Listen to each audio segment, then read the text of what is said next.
don't see it.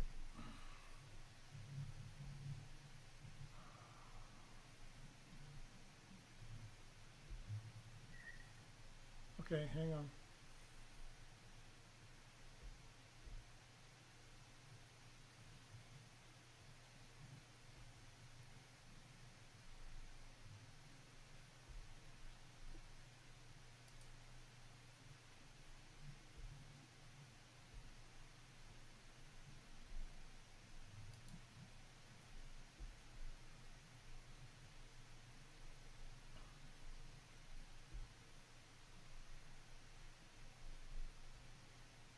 I think we made it.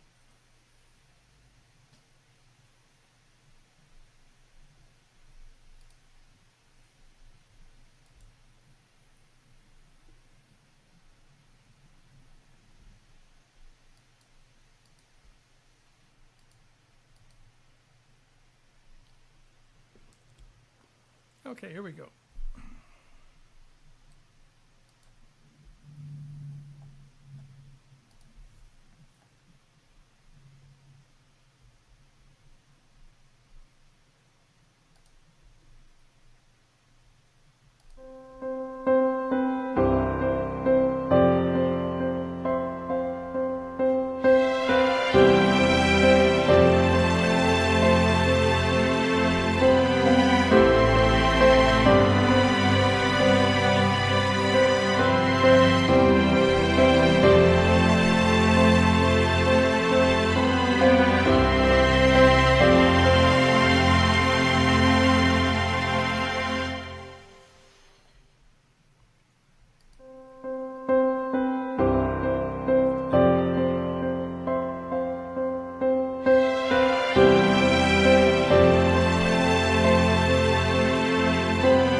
Hi, everybody. Welcome today. Glad you're with us. Still got something going on here. It's one of those days, ladies and gentlemen. Do apologize. There we go. Okay, got everything moving now. Welcome today. We're glad you're with us. We're going to be doing some live Q&A. I'm going to go into channel in just a minute. But before we do, we got a couple people we want to introduce and bring on very quickly. We have Kathy Moran, who's with us here today. Hi, Kathy. Hi, such a pleasure to be here today. Thank you. We're looking forward to today. We have a lot of questions that came in today, so Kathy will be handling the questions. And in the chat room, we are going to cut the questions off at a certain point and pick them up again next month. We will give preference to the people that sent in their questions, just to let everybody know. The questions can be sent to questions@espavo.org. Let me bring this microphone up a little bit so you can hear me. There we go. Okay, so we're going to be sending the questions to questions@espavo.org, and you can hear them there. You can find out where they're coming from and kind of get preference when you do use that process. We will answer some questions in the chat room, but the chat room is going to be kind of busy. And for that, we have Debbie, who's going to be handling everything. Hi, Debbie. Hey. Good. I'm glad to. Okay. Anyway, we're looking forward to this today quite a bit. We do have a slight echo going on. We're going to do our best to try and minimize that. We do have challenges from time to time with all of these fun things that we work with. YouTube, I think I have YouTube karma. I really do. But we'll work with that. We'll figure it out. So anyway, welcome today. I'm going to start with the channel here in just a second to try and minimize that. We'll see if we can minimize the echo at the same time. I'm going to turn somebody off here. We'll see what we got.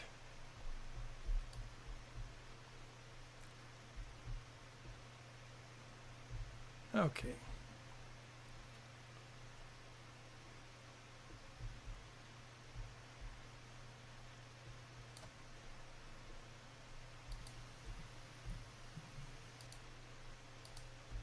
There we go. Okay, still have the echo. We'll try one more. We'll see if we got the echo there. We do. We're not sure quite where it's coming from, so we'll put these two people back. Some feedback somewhere along the way is driving us a little crazy, but we'll get there. Okay, just run real quick over the screen to make sure we don't have anything going through. We don't.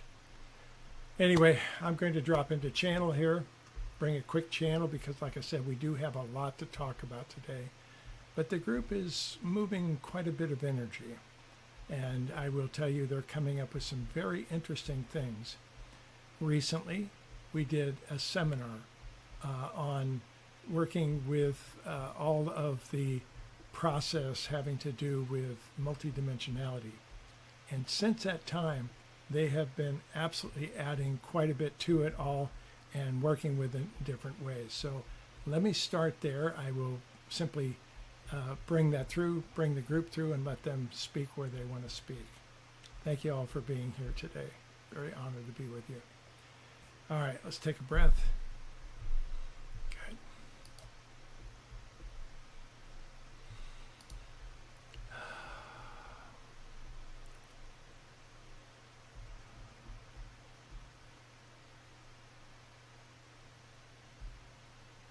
Greetings, dear ones. I am the Keeper of Time. I join you this day with great pride, for so much has been taking place, and now planet Earth is starting to shift and go in a whole different direction. We're very excited about the possibilities. We know that you see challenges. We know you see many things going in different directions that you were not expecting. And yet, we tell you, this is a magical time to be on Earth. You have done very well with the process. But please understand that no matter how difficult or challenging you can see things taking place, right next to you is another timeline, one of your timelines. And there are opportunities for those timelines to cross. When timelines cross, they leave permanent imprints on each other. And it's a beautiful time to actually do work that you never thought was possible. Things that you can work with that are absolutely incredible in so many different ways. So let us share that with you, that today we will be working with much of the energy having to do with crossing these timelines. Because when they do, you're going to find some incredible opportunities for things to take a different direction in your life, and opportunities for you to change so much of who you are, what you are doing, and the effect that you're having around you. There are many things that are trying to help this as well. We tell you that you have much help from the other side of the veil. But when we talk about the other side of the veil, we're speaking of home, where you go when you leave this physical body. You're connected to absolutely everything. All dimensions converge at that place. But then also, you have other parts of yourself. You have other dimensions, as we mentioned, that are very close to you. And they're right next to your own timeline. And those are magical opportunities. You're going to see opportunities to change much of those energies going forward very quickly. And we hope that you enjoy this journey. The light from home is shining very brightly right now. And you have the opportunity to make it even further and ground that light. It's a magical time to be on Earth, and your place has been reserved. So we'll speak more of the timeline crosses that you've had. We've had many of them in previous times.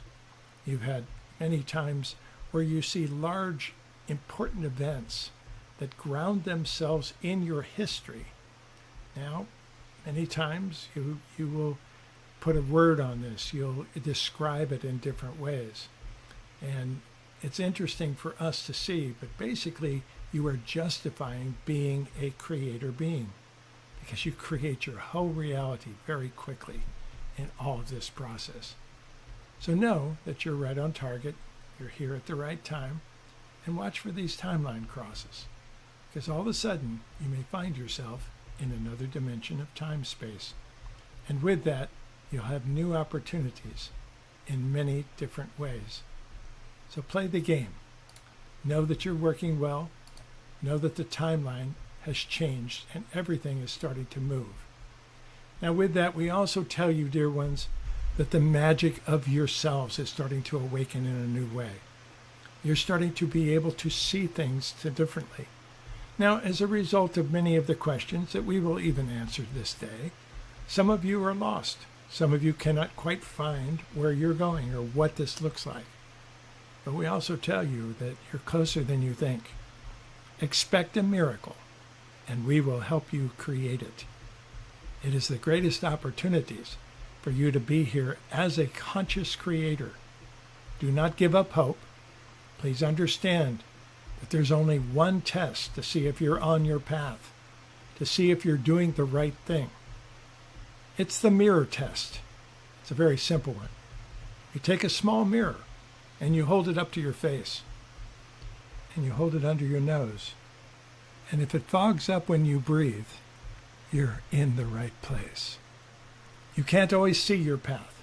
You will see much more coming in the very near future and the opportunities that will abound with you. So be patient with yourselves. Be patient with those around you, because it's not just about empowering yourself to step into this new dimension. It's also about empowering those people around you and how that can work together with you in all magical ways. So with the greatest of honor, we ask you to treat each other with the highest of respect. Nurture one another at every opportunity. Play this magical game.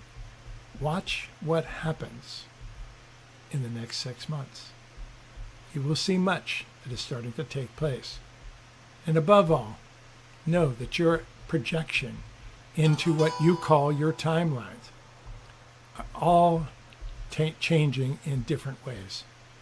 You'll find many opportunities for you to step into this world and to be of service. That is perfect. Enjoy the journey. With that, we will take some questions. Hello.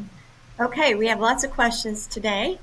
Here's our first one. It says, hello, I've been doing my best to heal my pain and back waist area for about 2 years. I know there is healing right now. What are your suggestions for this? I stopped doing and teaching healing work to other people because of this. Should I do this work again? Thank you, Hayri, and I apologize if I didn't pronounce your name right. Could you please repeat the first part of that? Yes. Hello, I have been doing my best to heal my pain and back waist area for about 2 years. I know there is healing right now. What are your suggestions for this? I've stopped doing and teaching healing work to other people because of this. Should I do this work again? Dear one, when you start to work in these energies in this way, you bring things through yourself. Now, there's challenges with teaching and healing other people, because there are many times when you, as an empathic being, can backfeed into yourself. And that causes all sorts of challenges with things. That causes negativity to rise in so many different ways. To be able to bring that through you to ground fully is difficult. But that's the question that you're looking at. How can you ground this energy and bring it through you without attaching it to you? That's the practice that we ask you to use. With that, you have choices. And we cannot tell you which way to turn or which thing to work with the most. But what we can tell you is that you're on the right path. And we do believe that you have a lot to give. You have a story to tell. And although you've taught things before, you haven't quite taught your story. So we ask you that if you go back into this work, to simply move through it and allow that energy to go through you, it will heal you in many different ways. But that is the opportunity that you can start working with and have it work for you very clearly right now. We hope that helps. Espavo. Okay, there are 2 parts to this question, so we'll do the first question. We'll break it down. Dear Steve and the group, this is Karen from Belgium. I would love to receive clarity regarding my cat Sia, a Siamese tabby mix with tortoiseshell coloring, who joined our family in 2014. She's a soulful being with a strong personality, sensitive, intelligent, and deeply expressive. There are two themes I feel may hold deeper meaning, as if she's mirroring something or trying to communicate, but I can't fully understand it yet. First question: physical changes and a limited movement. Although Sia is still relatively young, I've noticed for quite some time that she seems to have difficulty jumping. She often pulls herself up with her front paws or uses intermediate steps like chairs to reach higher places. My question is she reflecting my own physical challenges with my feet and legs? Could this be part of a soul agreement or mirroring process? Or is there something going on in her own physical system that needs attention? Yes. Yes to both of those. Number one, this is done by contract by many animals. Animals sometimes will step into your realm and be in your life by contract. And there are times when that contract becomes very intense. It is intense for this animal because she is basically taking your energy and mirroring it back to you. Now, in doing so, she's actually relieving you of much of the difficulties and especially the pain that you would normally be feeling. So as a result, you are able to move through a lot of this energy without having to deal with much that you have been working with. So know that you're on the right path.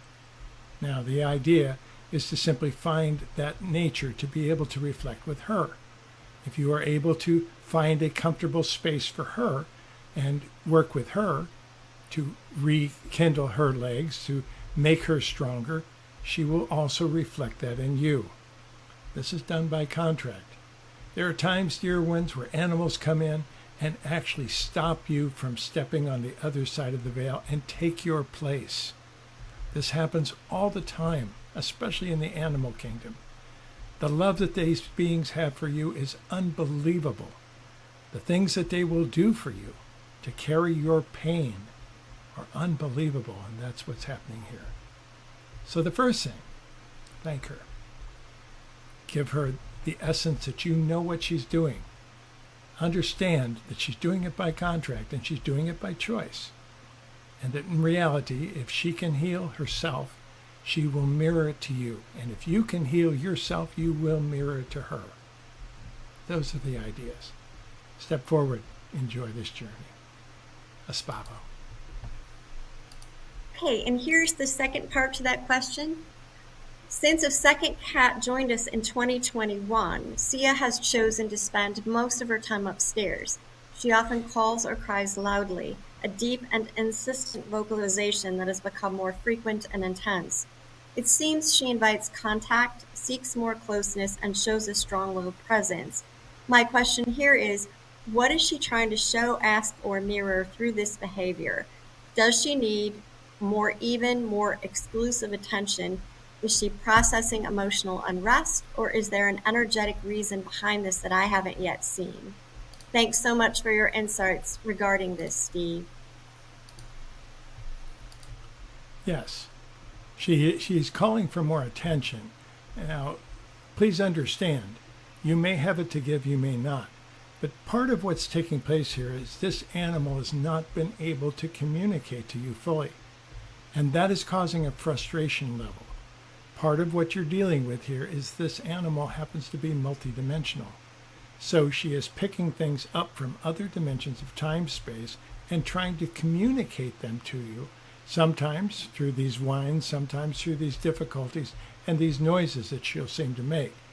And then she'll want your attention because she'll try to bring that to you in other ways. The biggest thing that you can do for this animal is to help her ground. Now, you can do that by simply holding her, by petting her, by giving her attention. But you can also do it in other ways too. And you can enlist the aid of the other cat to help do that. That will start to open the door. And if you can simply tell the cat that you understand that they're trying to communicate and the frustration around that, some of this inordinate behavior or this painful expression of behavior will start to slow down and stop. She's on target. Give her credit for what she's doing and know that she's in the right place at the right time. Espavo. Okay, and we have also 3 parts to the next question. Greetings to the group. I appreciate and love you all. My questions are, here's the first one.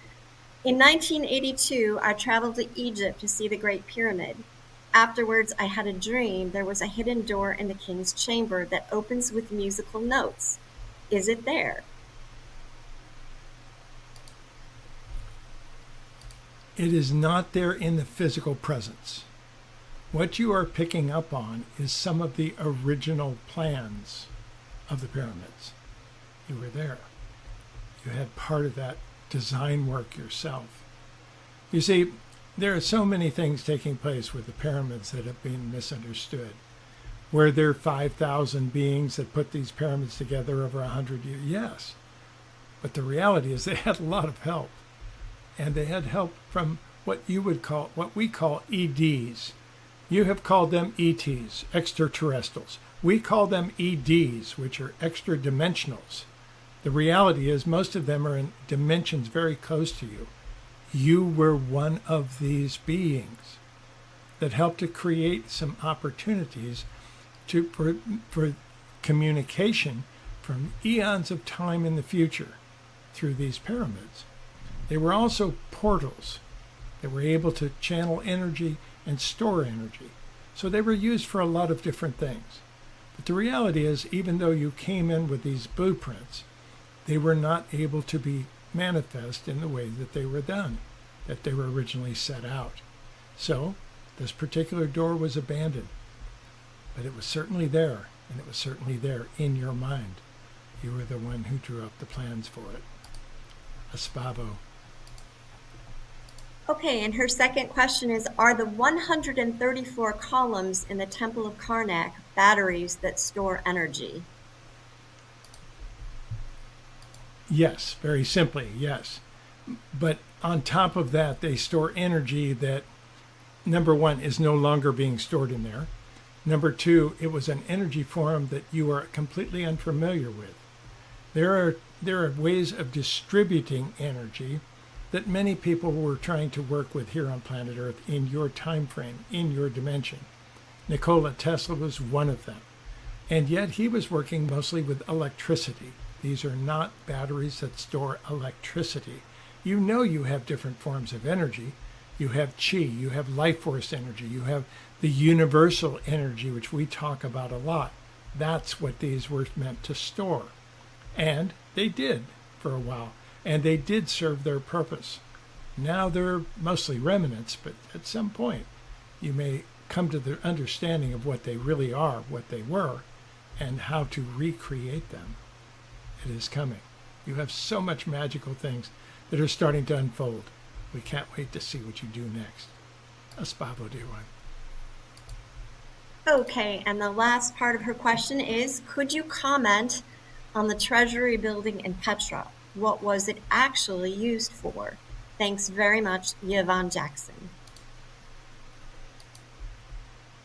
That building, which is basically a facade, is a fascinating place. What was it used for? It was used for a lot of things. One thing was to put out a presence, to basically present something, even that wasn't completely there. But it was also meant to attract, to bring people in, because at one point Petra was a very important crossroads, and they were trying to build it into something even more. It was done through intent mostly, but the incredible carvings, the incredible work on that building were absolutely amazing. But what was it actually used for? Well, it was used for exchange. It was used basically somewhat as what you would call a bank. But it was not designed in that way and for the long term. It was very short-lived, and it was meant for other reasons. But the interesting part is it worked. Now, when people see it today, they're stunned because the energy that is projected from that monolith is absolutely incredible. And that's probably more important than the reason they actually set it up in the beginning. The reasons they set it up in the beginning were used It worked really well, and yet we tell you it wasn't that important. Now you'll see much more taking place in this whole energy field around what is happening with it. Espavo, dear ones. Hey, and our next question. I just want to thank the group for all of the valuable information you provide to us. I've been on the spiritual path for most of my life, but I've experienced some heart, eye, and digestive issues over the past 2.5 years. Prior to that, for the past 75 years, I have been in excellent health and quite active. I realized that I chose to experience this as part of my journey. However, it has been emotionally and physically draining on my energies. Any advice or guidance you could give me would be greatly appreciated, as I seem to be stuck in this pattern of dis-ease, and I would like to break free of it and return to a more active lifestyle. Much thanks to the group. With peace and blessings, Stephen. Absolutely. The physical body is a bit of a challenge because it holds energies and hides energies. Much of what you call cancer is basically energies that were stored in the body in different ways that developed and started to affecting some of the cells. But we tell you that over periods of time, everyone will see breakdowns in certain areas. The reality is these bodies were originally designed to last almost 300 years, and they still could today. However, because of the imperfections that are constantly put in the body, you've learned to eat things that the body was not designed for. Today, for instance, just to give you an illustration, so many people eat cow's milk. They drink cow's milk on a fairly regular basis. But your bodies weren't designed for cow's milk. Now, does that mean that cow's milk is going to mess with your digestive tract? No. Your digestive tracts of humans have changed to adapt themselves. But there's also certain changes that were not possible on the collective basis. Certain people were able to shift to be able to bring other things in. But for the most part today, your average lifespan is going to be less than 100 years rather than 300. That is largely due to the imperfections around you and the pollutants that you breathe, that you see, that you put on your skin, that are in so much of your food. By bringing yourself into more of a plant-based diet, that helps quite a bit.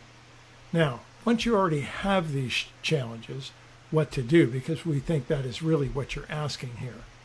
Where do we go from here? What can we correct? Well, you're correct in the fact that you've had a very healthy lifestyle, and you've done very well with this so far. And yet, eventually the body starts breaking down in different areas. One of the things that you can do is to work with your vagus nerve. It has much more to do with your digestion than you can imagine. There's different vagus nerve exercises you can do. We do them all the time in the Lightmaster group. There's other things that you can learn about the vagus nerve, how to work with it, how to ground it, which very few people know or talk about, how to recharge it in different ways. The vagus nerve itself is one half of your autonomic nervous system. It's this half that breathes and relax. The other side, of course, is your sympathetic nervous system, which dumps the adrenaline in and gets you excited when you need attention on something. Then you come into this the parasympathetic side of the nervous system, which is the rest and relax nature of the vagus nerve. That part needs exercise. So the first challenge about it is relieve the stress by stop worrying about it. You're going to go through natural ups and downs with your physical body over time. Project into the future your image of yourself getting healthier, and work with your vagus nerve on simple vagus nerve breathing exercises. There are many places where you can find these exercises. The idea of the vagus nerve is very simple. It's like a muscle, and the more that you practice it, the more that you work with it, the stronger it gets. The vagus nerve is attached to your digestive system. And when the vagus nerve carries too much stress, because it will pick up all the stress that you can't deal with, will land in the vagus nerve. And when you have too much stress situated in the vagus nerve, one of the first place it hits is the digestive system. So work on releasing that stress, work on exercises to exercise the vagus nerve, and start working in those ways. And we think you'll find some answers and some relief to the situations that you have been working with. Espavo, dear one, enjoy the ride. And our next question comes from Yvonne Jackson, and she asks, is spirit able to exist or express in a body that functions with an artificial heart? Absolutely. It doesn't make any difference about the artificial heart. When we talk about the heart, we're talking about the energetic heart. You have two aspects of yourself. We can also bring this into your sciences in the area of electromagnetism. You can look at the brain as being electrical and the heart being magnetic, but we're not talking about your physical heart. We're talking about what you fall in love with. We're talking about that part of your heart. And it doesn't make any difference whether it's a mechanical pump that is pumping artificial blood or real blood through your system. What makes a difference is, can you feel it? Can you fall in love? Can a person with an artificial heart fall in love? Of course they can. Of course they can. You found many protheses that you can use. Today, even so, when a person loses their arm, there's artificial protheses that they can use and start to work with. It doesn't degrade the spirit.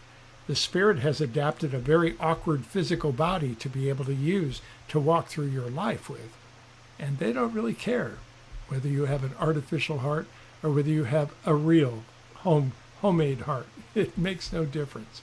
You're a spirit more than you are a physical being. So work with the spirit and know that you're right on target with it. You're actually working with some very interesting things yourself.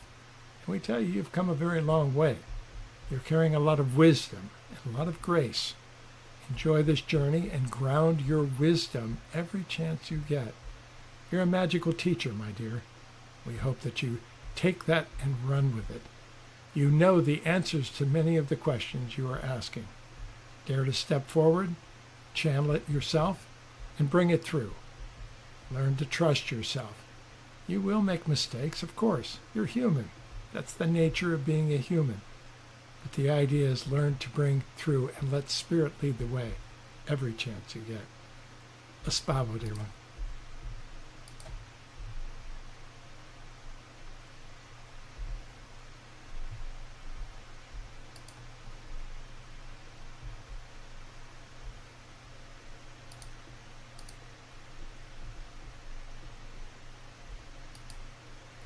We believe we have lost you.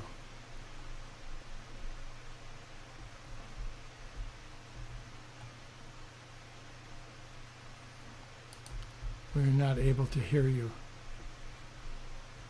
Something just happened here. Oh, okay, can you hear me now? Yes. Oh, okay, let me go back and read that question. Dear Steve and the group, I would like to know how far away I am from completing my life's lessons and what is the most possible future for me. Looking forward to hearing from you and the group. You are loved, Salish. You have completed many life lessons that you have worked with over eons of time. When you were born into this particular life, you had two of them that you were specifically working with. You've worked with one and cleared it. You had almost cleared it in the last lifetime. So you really were only putting the finishing touches on it in this lifetime. You've done very well with that. In fact, you may end up teaching much of this same material. The second one is fairly easy for you. When you go to school in these days in what you call higher education in college, you take a major and a minor so that you have opportunities later in life. Well, you do the same thing with life lessons.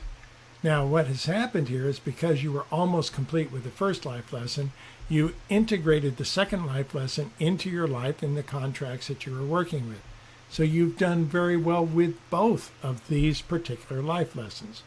And we tell you it's very unusual because there are times when people come in for hundreds of lifetimes without mastering a single life lesson. Now you're in different times. Vibrations have risen. Things are different.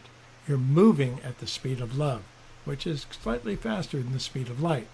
So as a result, you're moving things very quickly, and you have opportunities to master life lessons very quickly. You're doing very well. The best thing that you can do here is to work with trusting yourself. That is the one aspect. How does it work?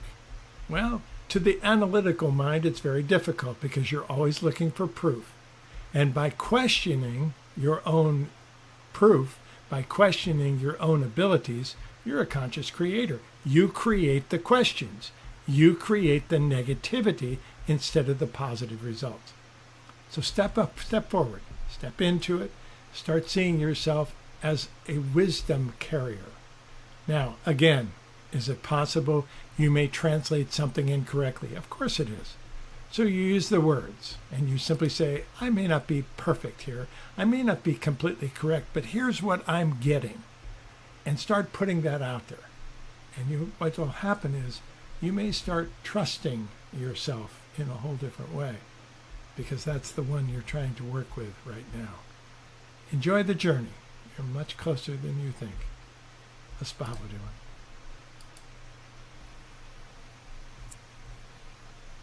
This comes from Tracy F. She asks, I've had some dreams recently that were more real, day-to-day, interactive style with various new people. They feel like I am visiting in the lives of other aspects of myself. So I wonder, 1, am I the dreamer inhabiting my other aspects' body and seeing through their eyes? 2, if so, what is their experience during that time? And 3, and I wonder if I have hosted a dreaming visitor myself. Yes, you have worked in this area quite a bit.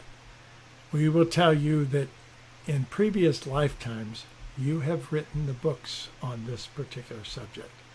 So as it comes back in, you can start to perceive things that other people simply would brush off as dreams, as imaginary dreams, as part of the REM sleep state that your brain is basically clearing itself.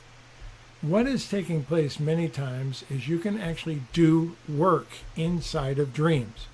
Now there's also lucid dreaming, which is close to what we're talking about, but we're also talking about energetic work, which can be done inside of dreams many times. Now, we've also mentioned many times that it's possible for you to go into a sleep state, and as you are coming out of that sleep state, very brief periods in the REM state, you can actually jump into another dimension of your own time. Well, you have done this so much that you can actually pull people into your time frame. Now, what do you do with that exactly? Well, keep in mind, you're a perfect being. Your whole spirit is absolutely perfect.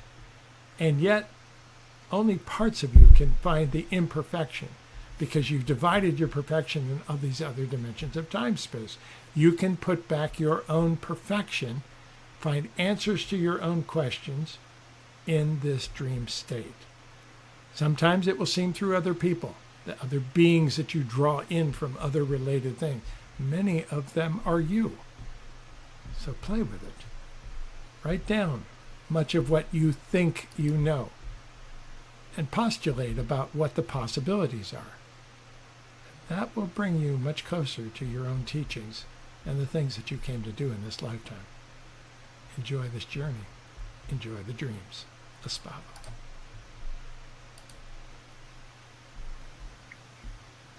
Hi, personal question. I want to shoot a spiritual documentary in Thailand next year. Which of these 3 will get me to $20,000 by the end of the year? 1, high-end multi-year art patrons program. 2, limited edition art and one of one. 3, better mental health workshops online and offline. Thanks, Mike. We find it amazing that you would ask us questions about money. Let us explain from our perspective. We find this quite humorous because money itself is not an exact exchange of energy. It's an emulation of exchange. But in truth, from our perspective, money itself is a game that you've made up inside of another game, inside of another game, inside of another game. All human-made games. And you want us to tell you where it's going? We find that amazing. Let us explain. What the three things that you've mentioned all have great possibilities. Now, you're going to have to be the one that works with the money as an exchange. So move through that. First of all, bring in a money expert. But more importantly about that, please understand that your passion is directly related to your success in these areas. So find out which one you absolutely love to do. Now, none of them are going to be perfect. Some of them are going to be things that you hate to do or have little segments of things that you really don't like to do. Is it possible to bring other people in to even handle some of those? Look forward. Dream a little bit. Find out which one you work with. We tell you the last one actually probably has some of the least capabilities, and yet it's probably the easiest to start. So if you dare to move forward, it depends on how much you want to make this work. If you want just a quick, easy success, use that last one. If you want to build something that's not going to last and really be powerful, use the first two, and particularly the second one.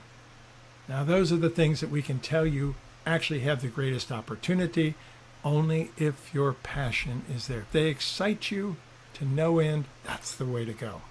It's real simple. That's the spirit inside you talking to you about money. Espavo, dear one. Dear Steve and the group, I greatly enjoyed the pet communication class. Pets are such wonderful teachers of unconditional love. And my question is about my son and his dogs. 3 years ago, he adopted 2 husky puppies, brothers named Jordy and Grudy. Jordy is an adorable troublemaker, while Grudy is a loving, zen-like presence. About a year ago, Grudy began having seizures. This started after my son left them with a dog sitter for several weeks during the summer. Since then, Grudy has been on medication, but the seizures have continued. In fact, the most recent one occurred just 3 weeks ago, and these medications make him sleepy and somewhat spaced out. Grudy is no longer the dog he used to be. Can you please guide me on what might be causing these seizures and what my son can do to help Grudy?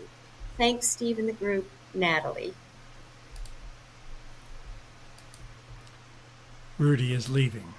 It's real simple. Sometimes, dear ones, humans, animals, pretty much the same energies, because spirits inhabit both. Sometimes humans will have a very strong spirit, so do animals. You can see it in them. You can feel it. That is how you communicate with animals. Your spirit talks to their spirit. It's very simple. Well, not simple. Some of you make it very complicated. But that is part of what takes place. Let us explain on the larger scale. If you recess your ideas of how much you want to help this animal, and you take a look at the overall picture of things, every single one of you is going to die. Every single one of you has a beginning and an end. You're on the finite side of the veil. We're on the infinite side. You're on the finite side. But your spirit is infinite. Your physical bodies must degrade at some point. This is happening to Rudy. Now, what started all these brain storms? Because that's really what they are. They're short circuits in the brain in different ways. Part of it was created out of fear. Part of it was created probably from this experience that you talk about. Does it mean there's something wrong that needs to be treated or worked with? Not necessarily. The main thing to begin with is to let this animal know how much they are loved and how much they've already brought to your family, to all your friends, to everyone who's seen this. Those gifts can be acknowledged. That's one of the greatest things you can do to prolong this animal's life. Now, It's going to be up to them whether they wish to change. Sometimes beings get tired. Sometimes they do their contracts and they want to go home. And with animals, it's much more honest than with humans. Humans have belief systems. They have belief systems about heaven and hell. You have all sorts of fun belief systems that keep you sometimes from walking out of these bodies peacefully and gracefully. Allow this animal to do that. And if you can leave that door open without the overly attachment, the animal has the greatest opportunity to actually stay if it wants to. Now, was there a trauma there? Yes, there was a trauma there. It might have simply been on the fact that he was left at another house for a prolonged period of time, and all the safety mechanisms seem to be removed. But who's not to say that that is not what the animals set up for themselves? Because just like humans, animals have contracts. They have things that they set up on the other side of the veil so that they can master certain things the same way you do. So allow Rudy to work with this. Allow the animal to find its own grace, the connection that can help everyone step forward into this life. Espavo, dear one. Dear Steve, because of the timing, I'd like to ask you a second question. Next week, I'll be traveling for the first time to Scotland and later to Stonehenge. Although this trip has long been anticipated, the past few months have been filled with a lot of family commotion, and I'm not quite sure why things are unfolding this way. I would really appreciate any suggestions or guidance you might have for this trip. Also, since there are many theories about Stonehenge, could you share some of its ancient history, who built it, and what its purpose might have been? Thanks, Steve and the group, Natalie. There are many of these things that were built for different aspects. You must understand, dear ones, in the earlier segments of life, you see things that don't simply make sense right now. The stones in Stonehenge did not come from the local area. They were brought very long distances. Why? Well, early man, and we're saying in your dimension. You see, humans have a challenge with Newtonian physics versus spiritual physics. Newtonian physics say something very simple. The dinosaurs left 65 million years ago. An asteroid hit the Yucatan Peninsula, put dust in the air so much that 80% of all animal life died. It was reset. So, in that, you have humans that have now started to evolve. And you can tell you that it's gone from all the different levels to evolve through all the different levels of humanity. That is known by your sciences very well. That would also indicate that the early humans did not have the wisdom or the knowledge to do certain things. And yet, here you have the evidence. Here's what takes place. You have multiple dimensions all around you. We've told you we don't call them extraterrestrials. We call them extradimensionals because there are entire races of beings, some even on Earth, that have learned to shift dimensions through the orthogonal matrix, through simple 90-degree turns. And they can appear and turn back and go back and forth. There are many that travel in different ways. You've seen this written out in your science fiction, but we tell you much of science fiction is based in truth that you don't understand, and sometimes actually presented to you in a way of science fiction so that you can understand it. So in reality, you'll find much of this was pointing toward the actual, it's a clock, basically, to tell you what time it is, to share with you when the aspects of the planting season are going to take place, when you should harvest, all the rest of it. There are many of these. There's an entire city in different parts of the world that do exactly this. A shard of light shines into the corner of one room on one day on the summer solstice every year. I mean, how difficult would it be even today to build a house that would happen in? And yet it happens. We tell you on the same city, through another shard of light, goes through in another direction on the winter solstice, on the equinox another, and so forth, to be able to see the difference and to see the alignments of the stars. These can help greatly for early humans to grasp something that is going to be important in their lives. You had help. So even though humans have evolved out of very small animals and developed over periods of time, you had a tremendous amount of help. Some of this wisdom was planted by EDs, extradimensionals, which you have called ETs. We hope that helps. You're going to find much more of this. The evidence is building and building, so much so that it's very difficult to ignore. And even though your governments haven't actually acknowledged it in the ways that they already know, they have hidden it well. They have intentionally hidden it. Even some of the deals that have been made with these EDs have been well hidden. But the reality is, it's happening so often now, and evidence of this is taking place in so many ways, that you'll start to see it. Will they ever land and make themselves known? They've been landing all along. They've been here. Sometimes they actually have a physical show of presence so that many, many people will see them simultaneously. It doesn't make any difference. The governments ignore it. The governments deny it. They give it another story or say it's something else like a weather balloon. And then it grounds itself into falsehoods. The reality is that has happened over and over and over again. Just know that many of these things are there. When you go there, you will feel a spiritual presence. That is what it's used for today. It's used to bring people to awareness, to awaken them from the dream, that they are much more than what they see in a limited dimension of time-space. So when you see these monolithic stones, when you see this beautiful arrangement, you're only seeing less than a third of what was originally placed there. For many of these have been removed or destroyed intentionally over the years. But the fascinating part is you will get an imprint of this energy from long ago as you see it. And that is worth the visit. That is worth working with. Enjoy the journey. And enjoy the imprints. Espavo. Dear Steve, first of all, nice to speak to you again. Hope you are doing very well. I felt the pull to get a question in for the 2-minute reading. You already know a bit about me. I'm a reader, healer, and homeopathist, and I am in love with this beautiful work, my son, and dancing. My question is, however, about my love life.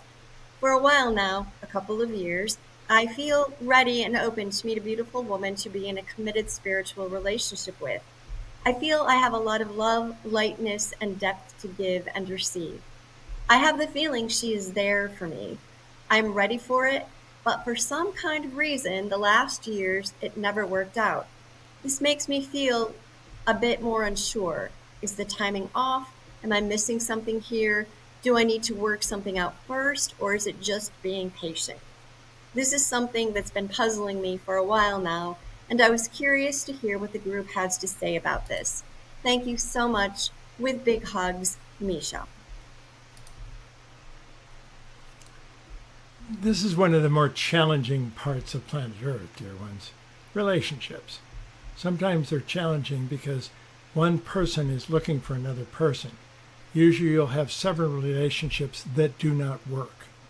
The challenge about the way humans deal with relationships in general is twofold. Number one, you don't know that relationships are built over time. You don't meet a soulmate and walk into the distance and be together forever and ever. That is a wonderful idea, but it doesn't really work that way. So the other challenge about relationships is that many times a person judges a relationship by the way it ended. If you talk to someone about their first marriage, tell me about the person that you married in the beginning some years ago. They'll tell you all these wonderful things, and then they'll say, but this happened. Well, the reality is some relationships are not going to last that long. But it doesn't mean that you can't get what you came for with them. Many times the children are born and they live forward and move into wonderful energies, even though the relationship builds up. And we're saying this because when this happens over and over and over again in a person's lifetime, they start looking for the perfect match. And there is no perfect match. Relationships are built. It means that you come in on this level here, and you want someone to walk with you on this level, to dance with you, to be in love with you, to be in spirituality with you. And yet many times the greatest relationships look like this. Now, sometimes it causes awkwardness because you want to be this person's teacher. And you can be their teacher or you can be their lover, but you can't be both. So there's a lot of confusion about much of this. So the idea is no matter where you are in the levels of finding a partner, the idea is, can you fall in love with them the way they are now? Not the way you want to project, not the perfect mate, not the perfect person. And sometimes it just takes that incredible smile. That can be one of the sexiest things that you can send out into this world. A smile of spiritual confidence will attract people to you that want to be in a relationship with you. From that point forward, you do what you can. You try it on. You go to a date, you call it. You go out to dinner. You do some things together. From that point, you need to find the third leg of the relationship. You think of relationships as being in twos. They're in threes. The two people that love each other and the thing that they love together. Sometimes it's building a life together. Sometimes it's working together. Sometimes it's a sport that they like to play together. Whatever the case, you need to find that. So that is the best place to start to try and find someone that you can grow a relationship with. Something you love to do. And look for possibilities in that. And release this idea of they need to be so old, they need to be so beautiful, they need to do all this. The reality is you can find the beauty in almost anyone if you look. Fall in love with that. And try a few on. See how it feels. The reality is you're closer than you think. You've also found a hesitancy, which is kind of putting things in front of you. You're trying to learn from all your past mistakes. Let that go, please. You didn't make any mistakes. The reality is it's not that important. The important part is to walk through life, enjoy what you can, love as much as you can, and if it works, that's great. If it doesn't, move on. But you're closer than you think. Enjoy the journey, Sarah. Thank you. Espavo. Hi, Steve. I'm Gloria, a follower of the group from a long time ago. I actually accepted a piece of advice you gave during pandemia about not fighting against the circumstances happening during that time, instead getting along with the situation and flow. I actually used it as a startup for a higher realization path. During 2021, I received my 2 nephews who became orphans. I adopted them and, along with my partner, initiated a new purpose in life, to love and to raise a family together. 5 years later, I can tell you that it has been a catalyst to grow and evolve for all of us. We give and receive love and joy, but sometimes we also receive anger and discouragement.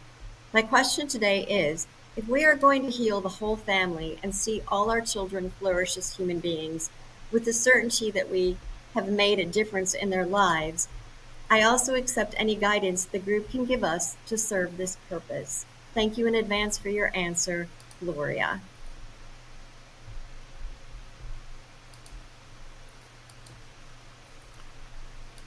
You're on a magical path with much of this.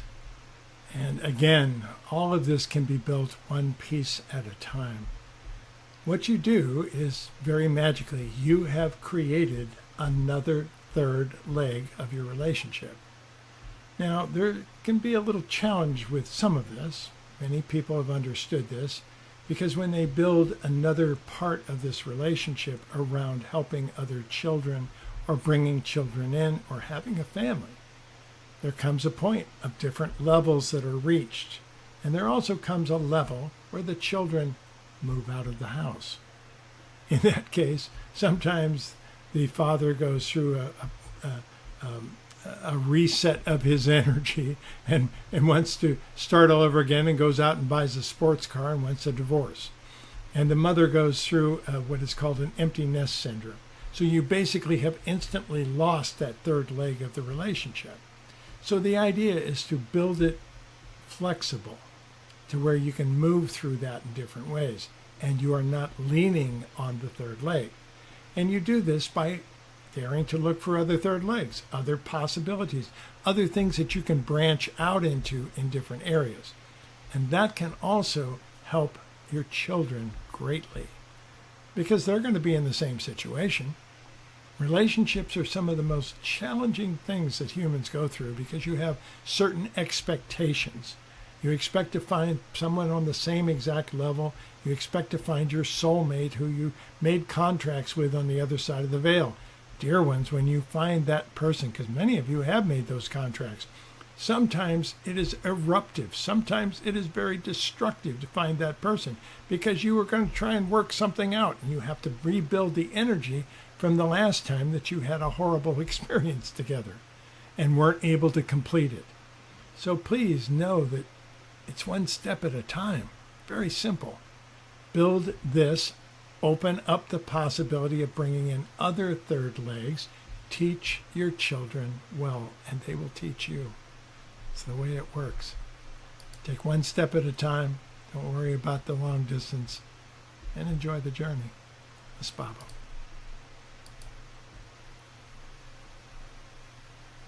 The next question comes from Renee. I have the following question. Is there a favorite key and rhythm that resonates with the fifth dimension? Thanks in advance and kind regards, Renee.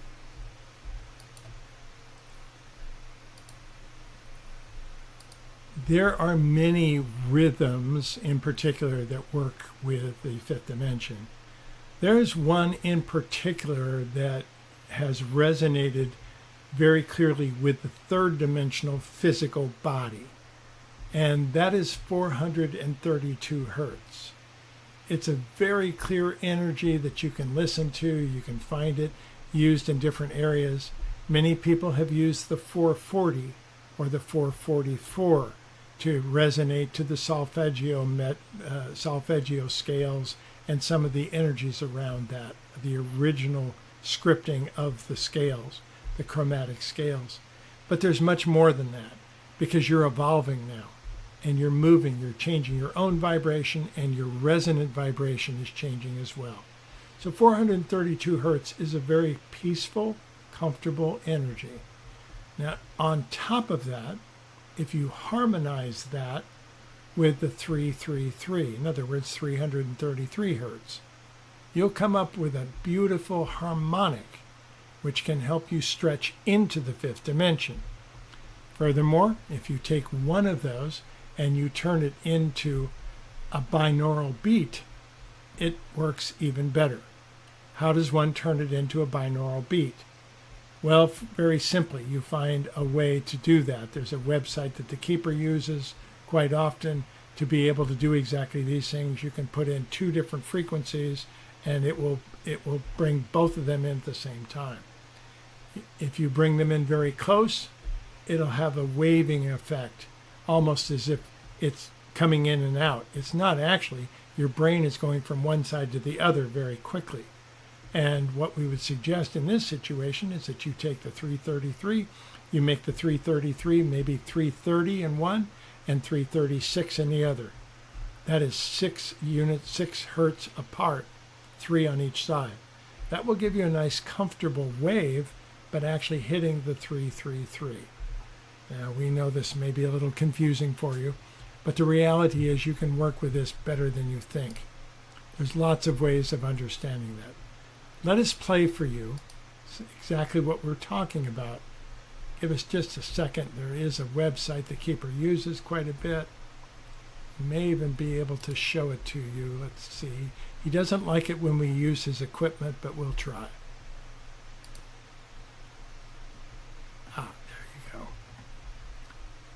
OnlineToneGenerator.com. Very simple. If you go there, you'll find that 432 is actually one of the places that they actually have. It's right here. You'll see it there. 432 hertz is so common that it's marked out right there to be easy to find and easy to work with. Let's see if we can play that for you.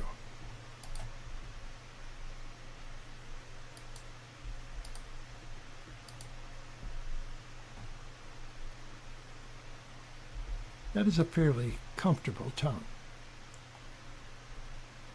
Now let's bring in the other one.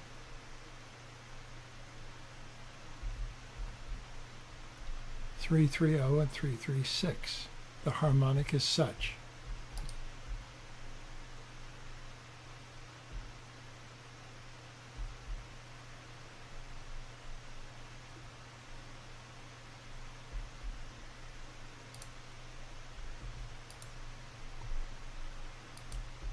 That is a unique harmonic that can help you move higher into a higher state of vibration. And that is what the fifth dimension is actually all about. So there's many opportunities to do this. There's different ways. The physical body resonates many times with the C note. That you have all the different octaves of those. That would be 64 hertz, 128 hertz, 256, 512, so forth. You basically can go through those different levels.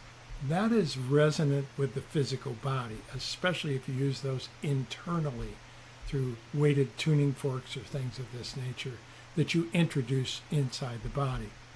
And yet, that will change as well as you step into higher vibration. Play with this. Use this simple website that he's given you and find the tones that really resonate with you. You'll find some of them to be very aggravating and others to be just peaceful, and they only may be just a few hertz apart. That is a piece that you'll have to decide for yourself. You'll have to figure out really what works for you here and how that works, because when you find that resonant tone, that is your core vibration, and that will allow you to rise very quickly. Now, we're talking about tones, which are vibrations, which are rhythms, but you also have rhythms of life. If you're having a difficult time, change your rhythm. Change the way you speak, change the pace at which you move through life, change your walk, change a lot of very simple things having to do with your rhythm that you place on this earth. Because your physical body and your spirit will respond the same way that your physical body responds to your spirit. You'll be able to set your own tone. Play with it. Enjoy the ride. Espavo doing.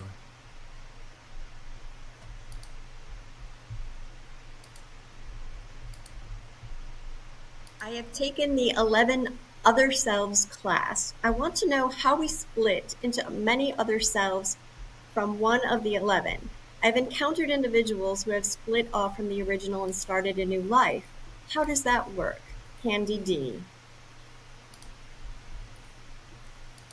The multidimensional aspects of everything is absolutely fascinating, and yet it's very difficult to understand. But one thing we'll simply tell you, 90-degree turns. Now, what does that mean? Does it mean you physically shift your body to go 90 degrees? It's part of it, but it's also your attention, your energies, and your focus. You can do this actually easier in dreams if you learn how to lucid dream. Set yourself beforehand, before going to sleep, and tell yourself you're going to play with this in your dream state to be able to shift one way or the other. Does it make any difference which way you turn? No. 90 degrees can be this, it can be this, it can be this, or it doesn't make any difference. But all dimensions are connected through the orthogonal matrix, which is made up of nothing but 90-degree turns. Learn to play with that. That is the secret of opening up a new life. That is the secret of starting over with one of your own dimensions of time-space, which is what you've experienced. And that can easily be done, much easier than most people are aware of. We've taught one class on multidimensional healing. There's so much more that is coming having to do with this because it's being understood by your sciences. You have quantum mechanics who have produced some things that simply cannot be understood until you take it into multiple worlds. That is started what happened. And what they're saying now, they don't call it the universe, they call it the multiverse for a reason. Everything comes together. You have things that have been very powerful. You have the superstring theory, which has really opened doors for so many people. And yet you have the theory of relativity that Einstein wrote that opened many doors for people, but they don't match until you take them into 11 dimensions. And then they match perfectly. So you have many truths that are going to be evolving over periods of time. And yet this is a very complicated and very strange, if you will, concept for you to understand. So give yourself time. Be patient with those around you. Mention it, but don't try to over-impress people with your wisdom with it. But know that you can change a lot with this dimension. And you have the chance to actually combine dimensions, which is actually bringing back part of your perfection. It's a beautiful way to look at it. Enjoy the ride. Know that you're right on target. Espavo. Good afternoon, dear Steve and lovely team. Last time I told you I'm a teacher who needs to take a new professional direction, and you told me everything I needed to know. Today I have one other question. The last 2 years I feel strongly drawn to the crystals world. Could you please enlighten me about this connection of mine? Could that be my new creative thing as an occupation, or is it just a personal joy, pleasure, and chance for grounding? Thank you for your time, Jenny from Greece. You'll find so many things taking place with crystals. Crystals are the highest vibration of the mineral kingdom. Absolutely magical, and they've been used for so many things. We tell you that there's been levels of children, human beings that have come in. You've had the indigo children, you've had the crystal children, you've had the rainbow children, you've had so many different levels of this. The crystal children themselves, you happen to be one. So the reality is you have gifts, you have things that you can unpack, that you can start to work with in different ways. And you haven't quite done it yet at this point. But there's many aspects to be played with, and that's the idea. Play with it. You are a teacher from long ago. So whenever you discover a truth in your reality, you will package it in such a way to give it to someone else. It's your nature. So play with it. Enjoy it. Know that you will be teaching it at some point. And trust yourself. You're closer than you think with all of it. Dear ones, it's time to probably move on to take some live questions from the chat room at this point. But thank you, dear one.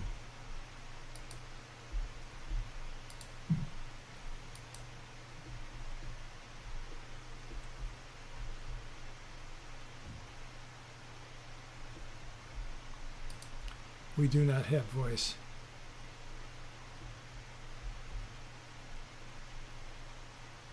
Now it should have voice. We good? Perfect. All right. Thank you for your patience with me, my first time doing this. We have 7 questions, and I will start at the top of the first received ones. Several are personal questions, and a few are more general questions. So the first question is from Rebecca, and I will try to pronounce her last name, Venkatraman. So forgive me if that's not right. We'll generally stay away from last names. Okay, all right. So Rebecca says, I have had life-saving surgery in December 2024. Why was I not allowed to transition? I feel my work here is complete.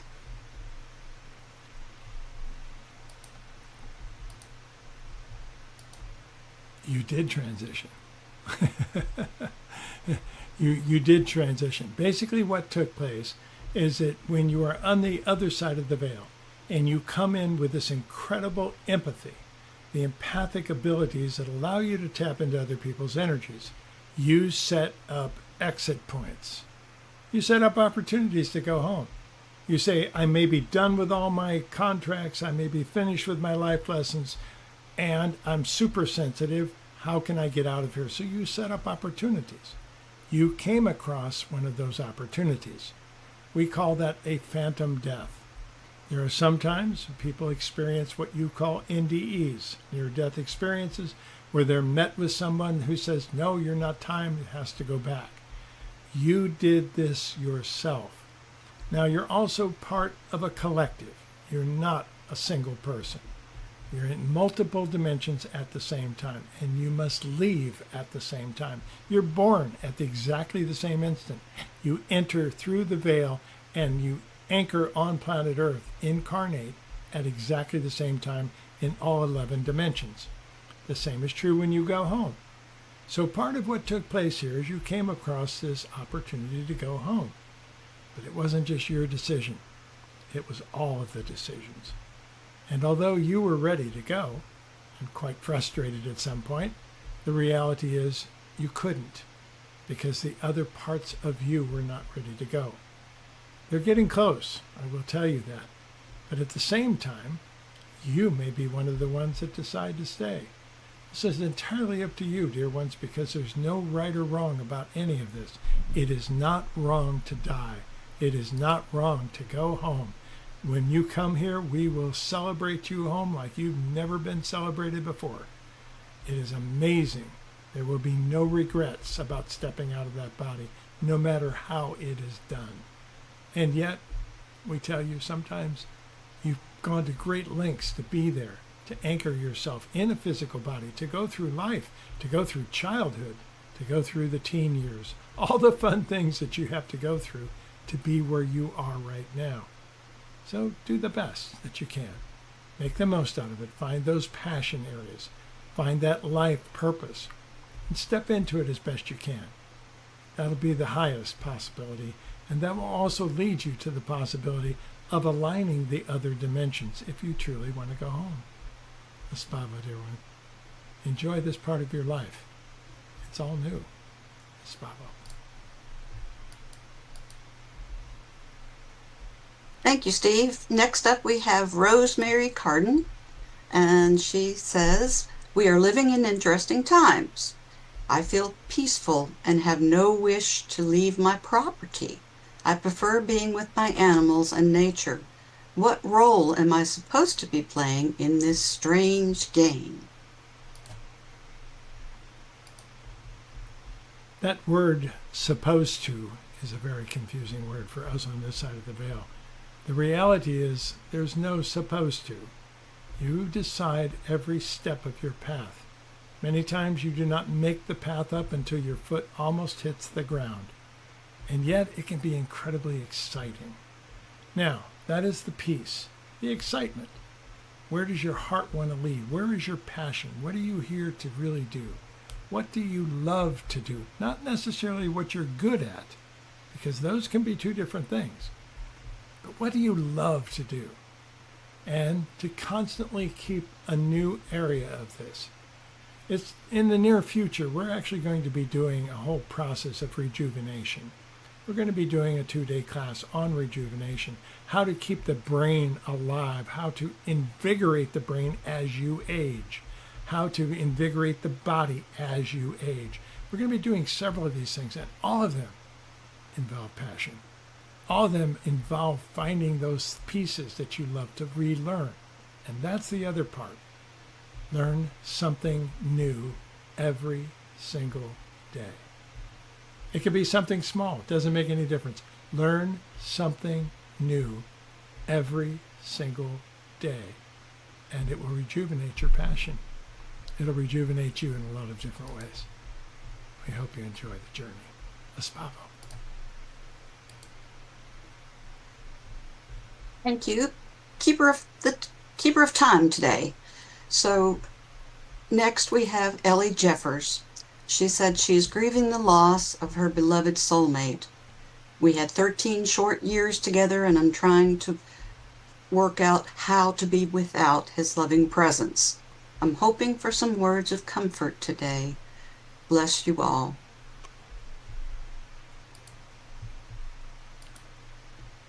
Grieving can be a big challenge on planet Earth, because what happens is you walk next to someone in love, and suddenly their physical presence is gone. There's a hole in your heart, and you walk around feeling empty. All the things that you did to bring joy into your life were done in harmony with this person, and suddenly they're not there. On top of that, if you've been together a long time, which you say you have, the challenge is that you've been many experiences together, and of course the greatest fear is that you won't have anybody to tell those stories to. That's the first part. Tell the stories. Tell as many good memories that you can. Are there going to be some tears? Of course there will be.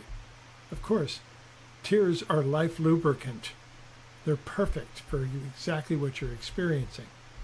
Now, grieving is is challenging no matter what. Now, is there a time? Are you doing it right? Should you be done at a certain point? You cannot put time frames on grieving. We'll tell you that right now.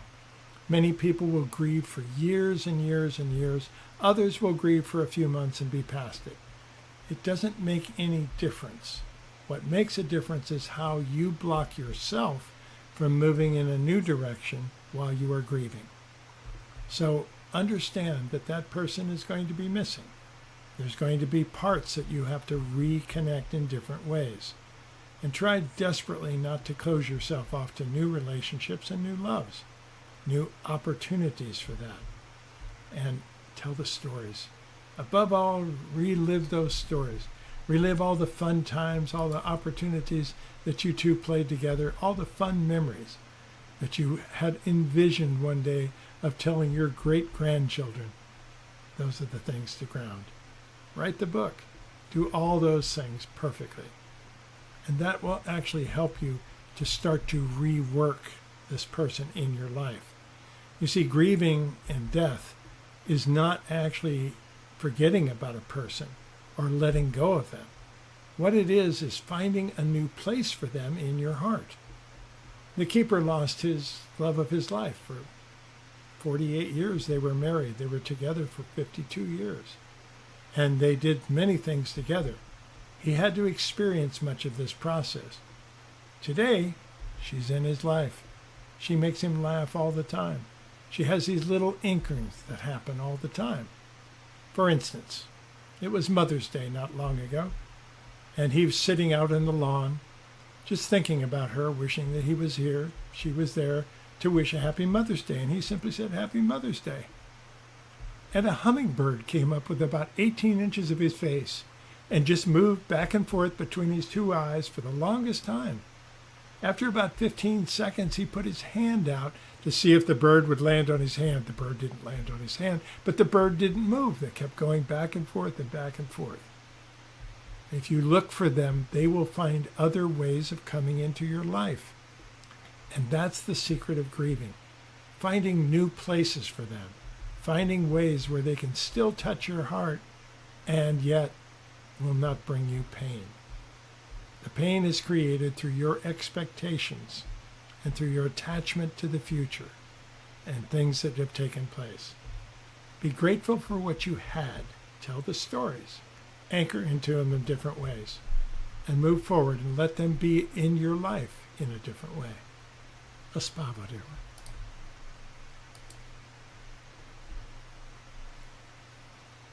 So heartwarming. We next have a question from Julia Warzinska. She says, lately I've noticed issues with memory, focus, and understanding coming in waves.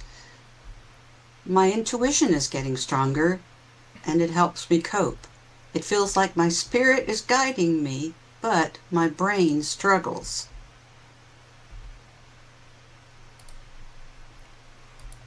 The brain struggles because you have reassigned it.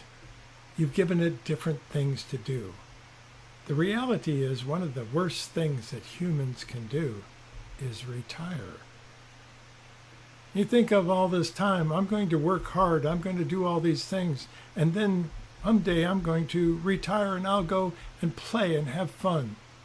But you also disengage yourself at that point. You stop learning new things. You stop having to focus. You have stopped different things.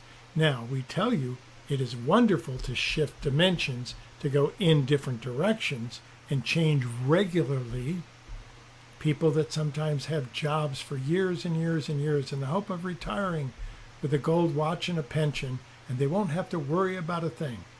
They usually die pretty quickly. They usually start going through some of the things that you're experiencing. So, re-engage yourself. Does it mean you need to go back to work? No, but you could certainly volunteer somewhere. You could certainly put yourself into another class of service, because that's really who you are. You're a teacher and a healer. And if you can find a way to do that and to anchor into a new direction, it'll change much of what you're worried about. And that's the other situation. Can you see yourself losing your memory?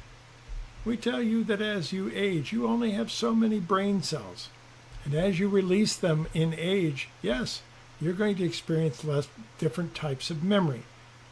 Will you remember things in the same way? No, you won't. We talk about memory as being a photographic memory. In other words, you take energy snapshots of certain things that you wanted to remember. You stack them up in your brain. And the ones on the bottom that get seen very low, they fade away, and pretty soon they're not accessible in the same way. Only the more recent ones that you put on top are accessible. So, revisit those other ones. Revisit the ones that are important to you. And also, you're a conscious creator. So the moment you stop worrying about these things, the easier it is for you to find new memories. Because that's going to be the answer. Not necessarily to rekindle all your old memories and be able to put back those synaptic pathways the way they once were. But the idea is build a bunch of new ones. Move in a new direction. Get excited about something. Learn new things that you're excited about. Those can be wonderful. And that's a way to rekindle the brain. The brain is a beautiful, magical thing. You have no idea how magical this is. Right? Today, humans are very concerned about AI, you call it. Artificial intelligence. We tell you it has a long way to go before it can come anywhere close to matching your brains. But you're human. You have a physical part of you. Learn to work with that. Learn to rekindle it. Learn to excite it. And enjoy the ride. Because that's truly one of the things that you can do. Every aspect of this. Look at life as a new experience every single day. And enjoy it. That's what it's for. Espavo. We will take one more. Okay, we had a few more come in, so there are ones left unanswered, and we're sorry about that. The last one I'll share is from James, and I think this one will be an easy one to answer for you. He asks, "Sir, I would like to truly understand the life lessons." And I believe you have a book or something out like that. Yes. You have different aspects of life lessons that you learn. You basically set these up over long periods of time. We're talking about sometimes hundreds and thousands of lifetimes. The things that you want to master. And you break them down into small segments. The Keeper has, through us, has written a book called Spiritual Psychology, talking about the 12 primary life lessons. Now, the 12 primary life lessons are simply focuses in different areas. There are many more that you can actually work with, that depending on who you are, what you want to accomplish as a spirit. And yet, it gives you a good idea of how you work with things, how you master something. When you master something, you automatically teach it. It's just part of who you are, even if you don't consider yourself a teacher. And as we've mentioned, mastery of a life lesson is very rare up until this point. Now, all of you have opportunities of mastering your life lessons in this lifetime. You're in unique times. You're in times of transition, times of change. And as a result, your own energy is right in front of you. How does one learn what your life lesson is? What is the repeating patterns in your life? What are the things that keep happening, whether they be positive or negative? How do you anchor those things? Do you run from them? Do you say, I don't know why this keeps happening, but here it is again? That is a life lesson. And if you can learn to gain from that and respond to that in a very positive way, suddenly it stops happening. That's mastery of a life lesson. There's so many possibilities. We've given you 12 good examples of typical primary life lessons in that book, Spiritual Psychology. Take a look at it. See if some of those resonate with you. And watch and see. You'll certainly see some of the ones you've already mastered. That's generally what happens when people read that book. But there's opportunities there for you to step forward. Once you see where the patterns are, because that's what this is, the patterns in your life, whether you consider them to be positive or negative, those are the energies that you'll work with. Those are the greater things that you come to work with as life lessons. Enjoy the ride, dear ones. Espavo. Thank you, Debbie. And thank you, Steve, and the group, and all the people that participated today. Dear ones, you are magical beings. You have no idea of the beautiful energy that you carry as spirits pretending to be humans. We love to give you some new ideas, some different concepts, different ways of looking at your life to empower you in different ways. And that's the magic of what we try to do with you. That is what is offered here at this process. Come back often, ask your questions. Those questions that were not answered today, we will try to answer this next time out. At this moment, the Keeper is doing this once every month. You can certainly sign up for the registrations. You can certainly connect on his mailing list to find out when they're going to be and what that looks like. But know that you are beautiful beings. You're changing this world one heart at a time. And we love you dearly for it. Welcome home, everyone.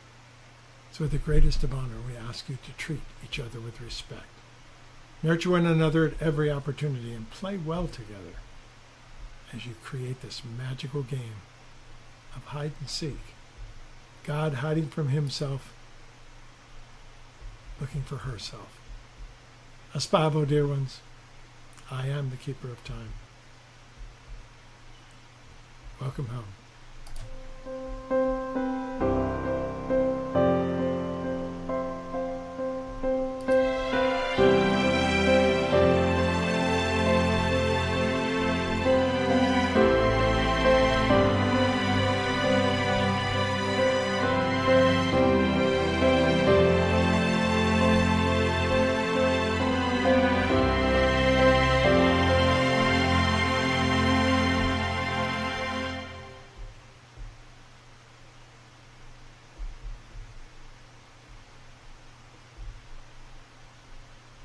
Thank you, everybody, for being here today. We appreciate it.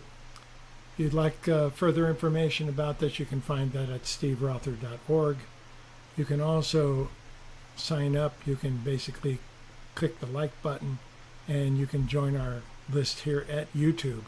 We have several things planned at YouTube, all free of charge, of course. You can be notified automatically if you simply click that little subscribe button at the bottom. Espavo, everybody, thank you for taking your power, and thank you for being here on Earth at this very magical time.